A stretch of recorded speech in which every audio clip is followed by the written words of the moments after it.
नमस्कार विद्यार्थी मित्रांनो, कशा आहात सगळे? उत्तम आहात? नुकताच गट क ची पूर्वपरीक्षा झाली.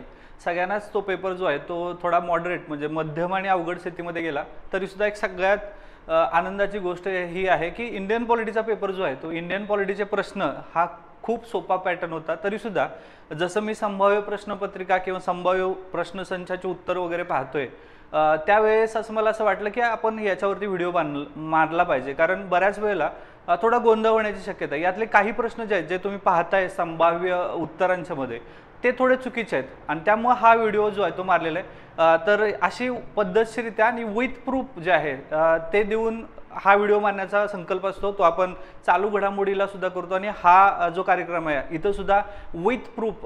कारण जर आयोगाने अशा पद्धतीचे प्रश्न विचारले तर तुम्हाला माहीत असावं की याला काय नेमकं प्रूफ जोडायचं आणि आयोगाचं प्रूफ हेच आयोगाला प्रमाण म्हणून जोडायचं आहे. नेमकं मी काय सांगतोय हे समजेल 100%. पुढचे सेशन जे आहे ते कंटिन्यू ऐका. 5 ते 10 मिनिटांमध्ये हे पूर्ण आपण इंडियन पॉलिटीचे प्रश्न जे आहेत ते सॉर्ट आउट करायचे आहेत संभाव्य उत्तर तालिकेमध्ये. आता इथं तुम्हाला दिसत असेल कंबाईन गट क पूर्व परीक्षा 1 जून 2025 आणि आपण पाहतोय भारतीय राज्यघटनेचे संभाव्य उत्तर तालिका. अशाच पद्धतीचा आपण करंट अफेअर सुद्धा संभाव्य उत्तर तालिका मारलेले आहे. तो व्हिडिओ तो जाऊन जरूर पहा आणि सगळ्यात महत्त्वाचं आपल्या यूट्यूब चॅनलला जे आहेत ते नक्की सबस्क्राईब करा. तुम्ही पाहताय पण सबस्क्राईब नाही करत आहे. सबस्क्राईब जे आहे ते सगळ्यांनाच प्रिय. ज्या सबस्क्राईबमुळे आमचा कॉन्फिडन्स वाढतो आणि तुमच्यासाठी नवीन नवीन माहिती जी आहे त्या आम्ही समोर घेऊन येण्यासाठी नेहमीच प्रयत्नशील असतो. त्यामुळे एक बटन जे आहे ते जरूर दाबा तिथं आणि सबस्क्राईब करा चॅनलला, जेणेकरून आम्हालाही तुमची साथ जी आहे ती महत्त्वाची आहे. ठीक आहे, सुरुवात करूया सेशनला. हा पेपर सेट बी आहे, त्या पद्धतीने आपण घेऊया.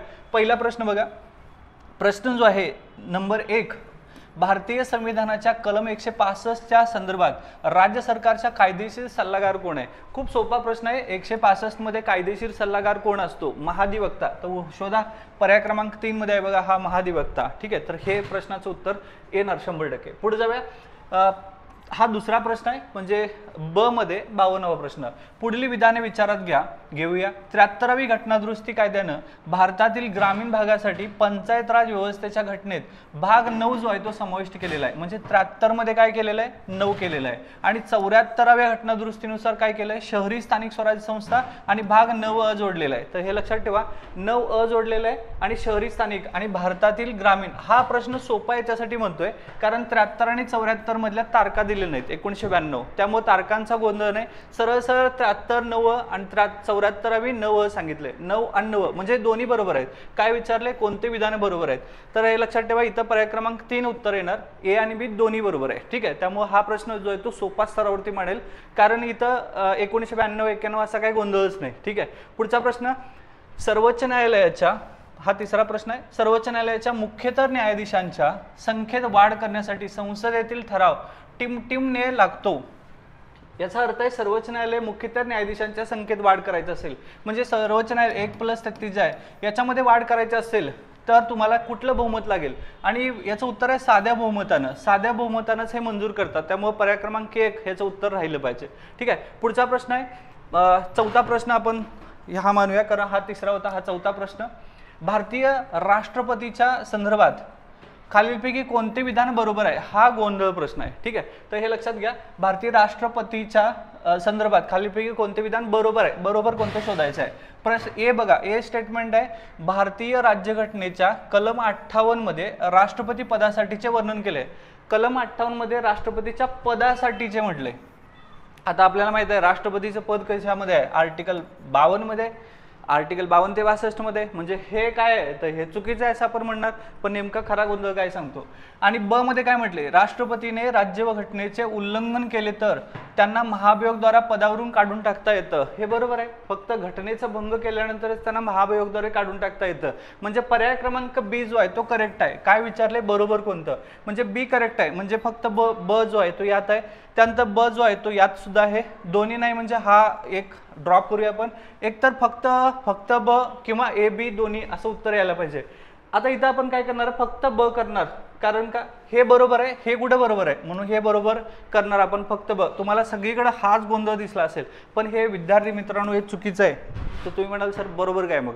आणि बरोबर कसं काय तुम्ही सांगताय? कारण इथं तर 58 दिलेलं आहे आणि राष्ट्रपती पदासाठी वर्णन केलेलं आहे. तर विद्यार्थी मित्रांनो आयोगाचंच एक स्टेटमेंट आहे ते तुम्हाला सांगतो.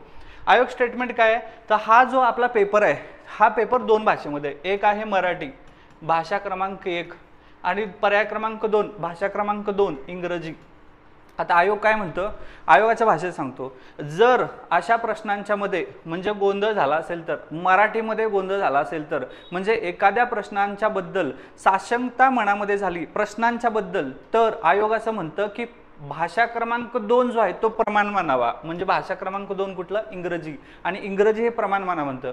मग इंग्रजी प्रमाण मानलं तर तुम्ही काढा तुमचा जो काय हा प्रश्न आहे तो, आणि मग बघा त्या ए मध्ये, ए स्टेटमेंटमध्ये बघा तुम्ही, त्यामध्ये असं दिलेलं आहे प्रेसिडेंट जे आहे हे 58 जे आहे ते तुम्हाला दिसत असेल क्वालिफिकेशन दिलेलं आहे. क्वालिफिकेशन याचा मराठी अनुवाद काय, पात्रता. पात्रता म्हणजे क्वालिफिकेशन. म्हणजे इंग्लिशमध्ये काय दिलंय, क्वालिफिकेशन, आणि मराठीमध्ये दिलेलं काय, पदासाठीचे वर्णन दिलेलं आहे. त्यामुळे हा गोंधळ झाला तर पर्याय क्रमांक बी जे आहे ते करेक्ट, म्हणजे इंग्रजी भाषेमधलं प्रमाण आहे. आणि यासाठी सगळ्यात सोर्स कुठला आहे, भारताचं संविधान. भारताच्या संविधानामधलं आर्टिकल 58 हे क्वालिफिकेशन पात्रताबद्दल सांगतं, जे की इंग्लिशमध्ये क्वालिफिकेशन दिलेलं आहे. त्यामुळे याचं उत्तर जे आहे विद्यार्थी मित्रांनो, याचं उत्तर ए आणि बी हे दोन्ही बरोबर आहे हे आलं पाहिजे. आणि यासाठी भारतीय संविधान हेच सगळ्यात महत्त्वाचा पुरावा आहे. त्याच्यापेक्षा मोठा पुरावा अजून काय लागणार आहे. त्यामुळे हे लक्षात घ्या, इथं ए बी दोन्ही हे करेक्ट येणार आहे. ठीक आहे, तर हे लक्षात घ्या. पुढे जाऊया. प्रश्न क्रमांक 5, भारतीय राज्यघटनेचे जनक डॉक्टर B.R. आंबेडकर कोणत्या कलमाला भारतीय राज्यघटनेचं हृदय आणि आत्मा, हार्ट अँड सोल म्हणतात. हे बऱ्याच वेळेला विचारलंय. कलम नंबर 32 मध्ये हार्ट अँड सोल म्हणतात. बऱ्याच वेळेला हा रिपीट झालेला क्वेश्चन आहे. इथं हा 5वा. पुढचा प्रश्न 6वा, भारतीय संविधानाच्या कोणत्या कलमात विधानसभेची तरतूद आहे, तरतूद म्हटलेलं आहे. आता हे लक्षात ठेवा, विधानसभेची तरतूद कुठे आहे रे, आर्टिकल 170 मध्ये, कलम 170. विधिमंडळ 168, 169, 170 याच्यामध्ये बरेच लोक गोंधळ करतात. परत एकदा मी सांगतो, इंग्लिश भाषेमध्ये बघा, इंग्लिश भाषेमध्ये ते दिलं असेल, त्यामुळे याचं उत्तर 170 असं यायला पाहिजे. ठीक आहे. पुढचा प्रश्न 7वा, कोणती अनुसूची शेड्यूल केंद्र आणि राज्यामधली अधिकारांची विभाजनी संबंधित आहे. आता अधिकारांनी केंद्र आणि राज्याच्या अधिकाराच्या विभाजनासंदर्भात ही अनुसूची क्रमांक 7 आहे. अनुसूची क्रमांक 7 पर्याय क्रमांक 3 याचं उत्तर यायला पाहिजे. पुढचा प्रश्न आहे, हा कितवा होता, 7वा. हा 8वा प्रश्न, भारतीय संविधानाच्या खालीलपैकी कोणत्या कलमाद्वारे पंचायतीमध्ये महिलांना आरक्षणाची तरतूद सांगितलेली आहे. आता महिलांच्यासाठी आरक्षण आपण बघितलंय कुठला आहे, article 243. A for gram sabha, B C D, D for काय, दिया, दिया काय, आरक्षण, दिया आरक्षण, डी फॉर दिया आरक्षण कुठे आहे बघा, पर्याय क्रमांक 3 कलम नंबर 243 डी. सगळेच प्रश्न 15चे 15 आपल्या नोट्स मधले होते सगळे.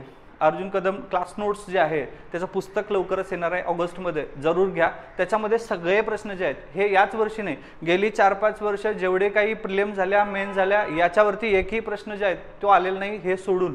ठीक आहे, तर हे लक्षात ठेवा. हां, आता हे कबूल करायला लागेल की आता एक प्रश्न यावेळेस आलेला आहे, कुठला आलेला आहे तेही सांगतो. आणि ज्यावेळेस आपण पुस्तक क्लास नोट्स आपण ह्या पब्लिश करू त्यामध्ये अशा पद्धतीचे सगळे जे ज्याला आपण म्हणूया प्रश्न आपण त्यामध्ये समावेश करतो, हे लक्षात घ्या. कारण आयोगाचा जो पॅटर्न आहे हा चेंज होत चाललेला आहे. पुढे आपण त्या प्रश्नाबद्दल बोलूया. 8वा प्रश्न झाला. 9वा प्रश्न बघा, भारतीय राज्यघटनेच्या संघराज्य वैशिष्ट्यामध्ये खालील कोणत्या कशाचा समावेश होता. आता हे संघराज्य वैशिष्ट्यामध्ये कशाचा समावेश होत नाही म्हटले नाही. आता आपण ट्रिक्स आठवते का, संघराज्य वैशिष्ट्यामध्ये दुहेरी लिखित विभागणी घटनेची ताटर न्यायव्यवस्था ही ट्रिक्स होती आपली. दुहेरी लिखित विभागणी घटनेची ताटर न्यायव्यवस्था, याच्यामध्ये काय येत नाही, विभागणी येतं, स्वतंत्र न्यायव्यवस्था येतं, कारण हे संघराज्य आहे. मग येत कोण नाही, अखिल भारतीय सेवा आणि एकेरी न्यायव्यवस्था. हे कुठं आहे बघा, ए आणि बी कुठं आहे, कुठं आहे, इथं आहे बघा, पर्याय क्रमांक 2 याचं उत्तर आहे. ठीक आहे, तर संघराज्य वैशिष्ट्यामध्ये खूप सारे प्रश्न दिलेले आहेत, ते त्याच ट्रिक्स आहेत, त्याच फॉलो करायचे, फार काही चेंजेसच नाही. हा प्रश्न जो आहे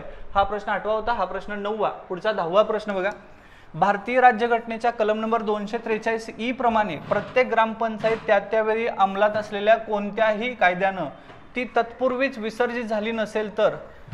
हा प्रश्न थोडा गोंधळ वाटतो विद्यार्थ्यांना, कारण हे थोडं म्हणजे आरून फिरून गंगावेस त्याला कोल्हापुरी भाषेत म्हणतात. तर तशा पद्धतीचा प्रश्न आहे की 243 ई मध्ये प्रमाणे प्रत्येक ग्रामपंचायत त्यावेळी अंमलात असलेल्या कोणत्याही कायद्या विना तत्पूर्वीच विसर्जित झाली नसेल तर टिमटिम 5 वर्षापर्यंत अस्तित्वात राहील. कुठं बघा, तिच्या निवडणुकीनंतरच्या पहिल्या बैठकीकरता नियत झालेल्या दिनांकापासून पुढे 5 वर्ष राहील. पर्याय क्रमांक 3 याचं उत्तर आलं पाहिजे. ठीक आहे, पुढे जाऊया. हा प्रश्न 9वा होता, हा 10वा, हा 11वा. परमानंद कटरा विरुद्ध युनियन ऑफ इंडिया हे प्रकरण खालीलपैकी कोणत्या बाबीशी संदर्भित आहे? हा इथनं सुरू झाला बघा, हा जे केसेसचा अभ्यास. बऱ्याच वेळेला मी म्हणतो की शांताबाई केस खटला असेल, आपण जे कन्सेप्च्युअल समजायला लागलोय, शंकरी प्रसाद, गोलिकनाथ खटला, त्यानंतर केशवानंद भारती खटला, लय तेले कोयतो कोलिहन केस आहे. पण अलीकडं आता इथनं पुढे हा पॅटर्न गट क ला सुरू झालेला आहे. हा असे पद्धतीचे प्रश्न जे आहेत ते बनतील आणि त्यामुळे करंट अफेअर्स रिलेटेड हे खूप महत्त्वाचं आहे.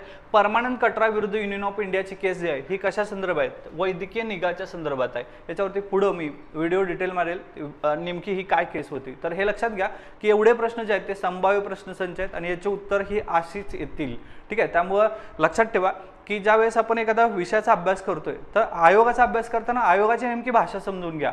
तुम्हाला इकॉनॉमिक्स मधले, इंडियन पॉलिटी मधले आणि सायन्स मध्ये असे प्रश्न जे आहेत त्या प्रश्नांची उत्तरं मराठीत वेगळी दिसत आहेत आणि याचा इंग्रजी अनुवाद वेगळा होतो आणि त्यामुळे इंग्रजी अनुवादाचा प्रमाणच ते उत्तर बरोबर राहील. आणि त्यामुळं आपण दोन्ही भाषेमधले, म्हणून मी म्हणतोय बाबांनो आयोगाचे PYQ घ्या, आयोगाचे ज्यामध्ये दोन्ही भाषा आहेत, मराठी भाषा आणि इंग्रजी भाषा. म्हणजे तुम्हाला असे या प्रश्नपत्रिकेमध्ये अजून एक असा प्रश्न आहे जो मराठीत वेगळा प्रश्न वाटतो आणि इंग्रजीमध्ये प्रश्नाचं स्वरूप जे आहे ते वेगळंच वाटतं. असे दोन प्रश्न आहेत, म्हणजे दोन प्रश्न म्हणजे खूप मोठी गोष्ट झाली.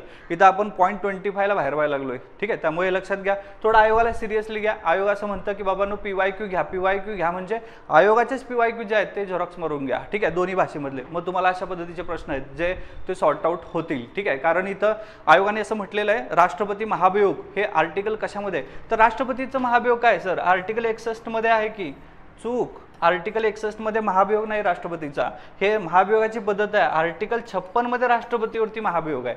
समजते का? त्यामुळे अशा पद्धतीचे प्रश्न जे आहेत म्हणजे गट कला क माणूस नका. म्हणजे असं झालेलं आहे की सर गट क पेपर सोडवताना आम्हाला हेच कळना की हे गट ब चा पेपर क ला दिलाय आणि क चा पेपर बहुधा ब ला दिलेला आहे. असं एकंदरीत झाले का काय? कारण कठीण तर तिथं पाहिजे होतं पण इथं नाही. हे लक्षात घ्या की 2023च्या आधी गट क चा कट ऑफ किती लागला होता? 61.25 लागलेला होता.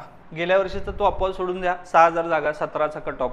पण इथं हा कट ऑफ किती होता? 61.25. याच धर्तीवरचा हाई पेपर दिसतो रे आपल्याला. म्हणजे लक्षात ठेवा 15 प्रश्न हाय असे, म्हणजे 10 ते 15 प्रश्न आपल्याला आहे असे जे आहे ते दिसायला लागलेत. म्हणजे इथं जर आपण बघितलं तर की एकूण किती प्रश्न आले होते इंडियन पॉलिटीचे, तर आपण बघूया इंडियन पॉलिटीमध्ये बघा, हा प्रश्न क्रमांक 1, हा 2, हा 3, 4, 5, 6, 7, 8, 9, 10, 11 प्रश्न आहेत. म्हणजे गेल्या वर्षी 15 प्रश्न होते जवळपास, इथं 11 प्रश्न. खूप मोठे प्रश्न म्हणतात. त्यामुळे इंडियन पॉलिटीला सिरियसली घ्या, कलमाला सिरियसली घ्या आणि कदमाला सुद्धा सिरियसली घ्या. कारण सबस्क्राईब बटन दाबा. पुढच्या काळात आपण अशाच पद्धतीचे भरपूर माहिती तुमच्या समोर घेऊन येतोय आणि विथ ॲटॉन्टिक आपला पॅटर्न काय? विथ प्रूफला. तोपर्यंत थांबतो. जय हिंद.